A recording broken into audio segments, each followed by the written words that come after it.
Hi friends, ఎలా ఉన్నారు?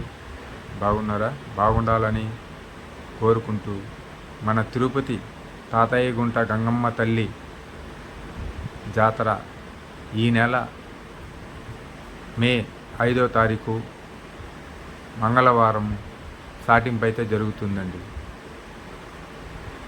చూడండి, పనులైతే చాలా వేగంగా జరుగుతుంది. డెకరేషన్లు ఘనంగా చేస్తున్నారు. చాలా వేగంగా పనులైతే జరుగుతున్నాయి. చూడండి, డెకరేషన్లు చాలా బాగా చేస్తున్నారు. ఇంకా ఘనంగా చేస్తారు.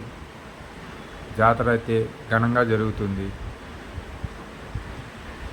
ఈ నెల 12వ తారీఖు జాతర జరుపుతారు. గంగమ్మ తల్లి జాతర. చూడండి, అమ్మవారు చూసి ఒక లైక్ కొట్టండి, కామెంట్ చేయండి, షేర్ చేయండి ప్లీజ్ అండి. Bye bye bye.